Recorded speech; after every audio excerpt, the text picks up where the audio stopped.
Noticiario 1936. Los 150 días que cambiaron la historia de España.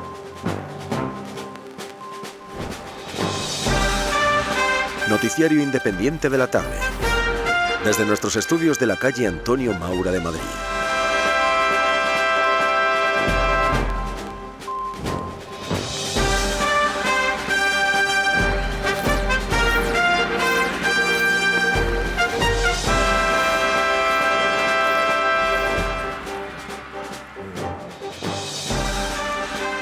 Bienvenidos, queridos radioyentes de Radio Universal, a nuestro boletín informativo correspondiente al día de hoy, 11 de abril de 1936. Vamos ya sin más dilación con nuestro editorial de la jornada. El próximo 14 de abril, los españoles vamos a celebrar la proclamación, hace 5 años, de la Segunda República Española. Un proyecto político que llegó de manera atribulada, acompañado de quema de conventos y de crisis de orden público, pero que ha sobrevivido a los golpes de Estado de Sanjurjo, en 1932, y al sangriento golpe de Estado de octubre de 1934, perpetrado en Asturias y en Cataluña. Tras un gobierno de centroderecha que parecía que nos iba a traer una república para todos y que ha sido titulado por las izquierdas como el Bienio Negro, ahora ha llegado al poder el Frente Popular. Dentro de 3 días se va a celebrar un gran desfile militar presidido por el presidente de la República interino, el señor Martínez Barrios, y por el jefe del gobierno, el presidente del gobierno, señor Manuel Azaña. ¿Este desfile será el comienzo de una república para todos o será la señal para que los frente populistas conviertan esta república en un sucedáneo de la Rusia bolchevique en la que gobierna Stalin? ¿Es Azaña el Kerensky español? Solo el tiempo lo dirá.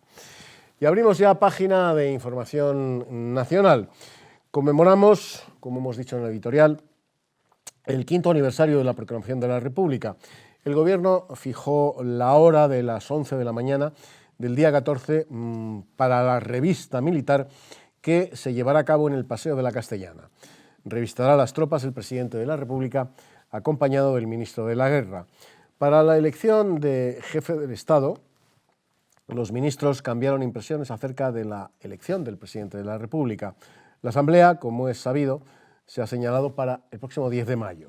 Como el Congreso y el Senado son locales notoriamente insuficientes para la celebración de dicha Asamblea, en la que tomarán parte nada menos que 946 personas entre diputados y compromisarios, se cambiaron impresiones sobre el local de carácter oficial en que pueda celebrarse la reunión. En principio, se ha pensado en el Palacio de Exposiciones del Retiro. Y también, de acuerdo con la elección presidencial, el acuerdo más importante del Consejillo de Ministros fue el relativo a la elección de presidente de la República. Se acordó acortar los plazos todo lo posible y a ese efecto convinieron los ministros que la presentación de candidatos se realice el día 19 del corriente, la elección de compromisarios el domingo siguiente, o sea, el 26, y la Asamblea Mixta de Diputados y Compromisarios para elegir al presidente de la República el día 1 de mayo. Noticia de alcance que nos llega desde la redacción. Levantamiento del estado de alarma y de la censura en las provincias de Cuenca y Granada. Convocadas las elecciones parciales de diputados a Cortes por Cuenca y Granada para el día 1 y el 3 del próximo mes de mayo. El Gobierno acordó que en la semana que viene se levante el estado de alarma y de censura en ambas provincias donde se tienen que llevar a cabo esas elecciones. Y antes de pasar a la información internacional, les dejamos con una noticia de publicidad. Conservas Rivas, sardinas, anchoas, atún, salmón, berberechos, calamares.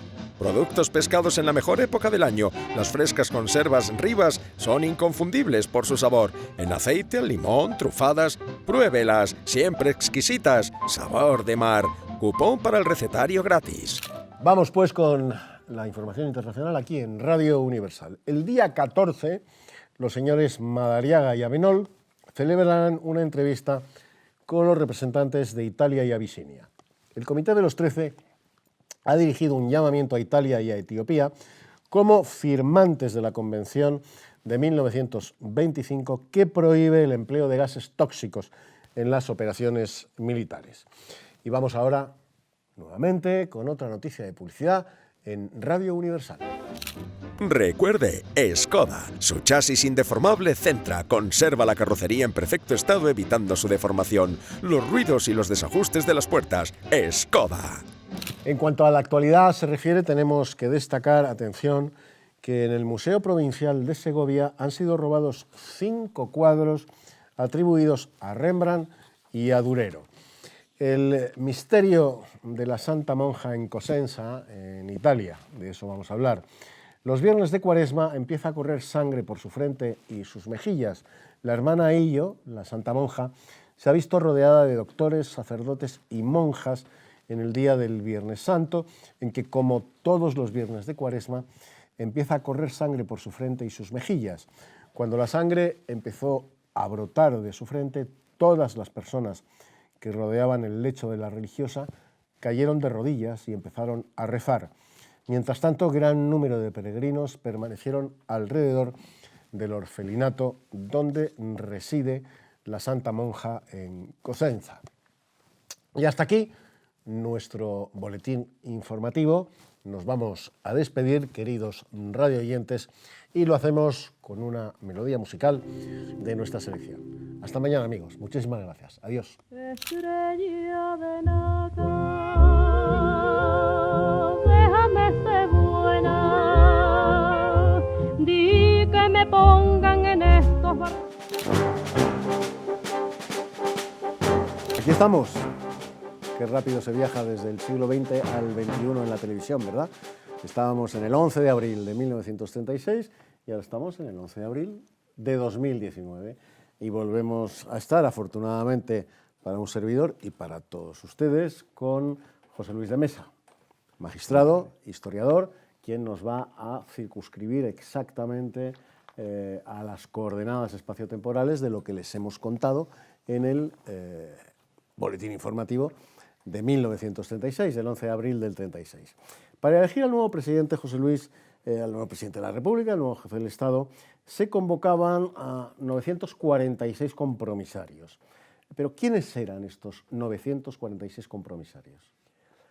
Estos compromisarios son personas elegidas para, entre sus votos o con la suma de sus votos y la suma de los votos de los diputados que habían salido electos a Cortes o al Congreso, que elegir al presidente de la República. Un número muy elevado de personas que obliga en aquel momento a que la elección del presidente no se lleve a cabo en el Congreso de los Diputados por falta de aforo, sino que se tiene en el Palacio de Cristal de la Casa del Retiro, del Retiro, se tiene que habilitar para que allí se celebre la votación. La votación se celebra, realmente solamente se presenta don Manuel Azaña para el cargo, con lo cual es elegido por abrumadora mayoría, ya que los diputados y compromisarios pertenecientes a los partidos monárquicos, al tradicionalismo y algunos de la CEDA no comparecen, con lo cual la mayoría de los votos, hay otros candidatos también que obtienen pocos votos, pero la mayoría de los votos van a don Manuel Azaña, que por eso es nombrado presidente de la República. Bueno, vamos a ver, José Luis, después de 3 meses se levantó el estado de alarma y de censura en Cuenca y en Granada, provincias de las que ya hemos hablado con esa segunda vuelta de las elecciones por el pucherazo que nos comentaba José Luis hace unos días. Bueno, esto es increíble, que se levante 3 meses después el estado de alarma y de censura en Cuenca y en Granada. Era una situación normal en la República, pero que es absolutamente anormal, ¿no? Bueno, pero la República, desde su inicio, se mueve, pese a lo que hoy nos están intentando convencer de que aquello era un Edén. El estado de alarma era o fue consustancial a los años de la República. Hay que tener en cuenta que incluso la República, para defenderse de sus posibles enemigos, llegó a tener una ley de defensa de la República que instituía o establecía la censura, en fin, privaba a los ciudadanos de muchos de los derechos constitucionales reconocidos por la Constitución, pero que en aquellos momentos, dado cómo estaba el país, parecía la cosa más... Lo anormal era lo normal. No tenemos... incluso hay, por ejemplo, la tan vituperada, que enseguida que se murió Franco, fue una de las primeras leyes que se anuló, que se derogó, que fue la ley de vagos y maleantes. La ley de vagos y maleantes era una ley de la República, que el franquismo mantuvo. Con lo cual no deja de ser una... que se intente abolir una ley, o que se abola una ley que ha sido introducida por la República diciendo que es una ley franquista, no tiene explicación. Sí, lo mismo sucedió con las reválidas que los chicos de mi quinta hacíamos, el cuarto de bachillerato y el sexto, las dos reválidas, que era una ley franquista, ¿no? Las reválidas son de la República también, una ley de educación de la República. Bueno, vamos a ver, José Luis, se pide a Italia y a Abisinia, pero en realidad la petición iba dirigida concretamente a Italia, que no empleen gases tóxicos como se acordó en el convenio sobre armas de 1925. Pero bueno, la guerra tiene leyes, ¿tenía leyes entonces? Hombre, las guerras no tienen leyes en sí, pero hay una serie de tratados internacionales que los países los firman para intentar, cuando hay un conflicto bélico, que ese conflicto bélico se rija por esas normas. Pero del dicho al hecho va mucho trecho, y una cosa es lo que se firma en los papeles y otra es la aplicación de esa normativa ya en el acto de la guerra, que muchas veces, tanto por un bando como por otro, no se llevan a la práctica y no se, vamos a decir, se pasan por alto por ellas y no se respetan. Y queda en papel mojado, en agua de borrajas, exactamente, como quedó en esta ocasión, porque con la guerra de gases, exactamente. Cursar la petición a los dos países contendientes, cuando solo Italia tenía capacidad. Exactamente, exactamente. Pero bueno, había que contentar a unos y a otros también. Bueno, ha llegado una noticia a nuestra redacción en el año 1936, una noticia de Italia sobre un milagro, un milagro que se produce en aquel momento. La prensa le da muchísima importancia a este milagro.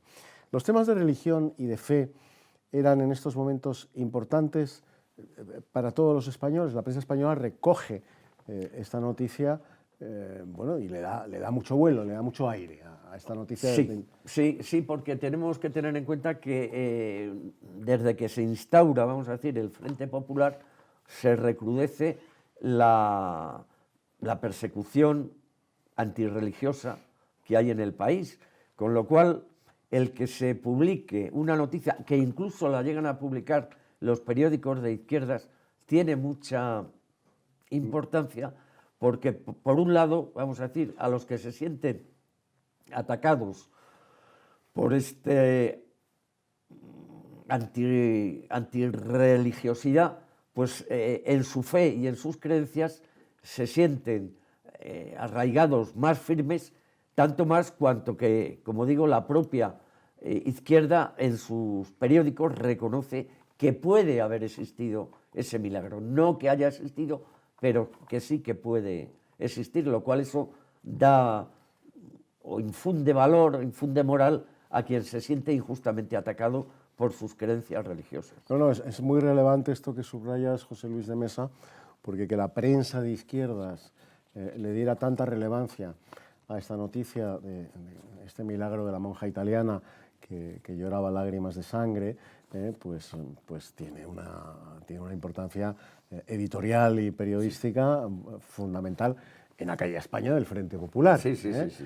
Hay que circunscribirse y tener en cuenta el periodo en el que estamos, principios del año 36. Pues muchísimas gracias, querido José Luis de Mesa. No hay de qué, Eduardo, y siempre a vuestra disposición. Es un placer pasar aquí un rato con vosotros y el placer explicar es un nuestro, José poco Luis.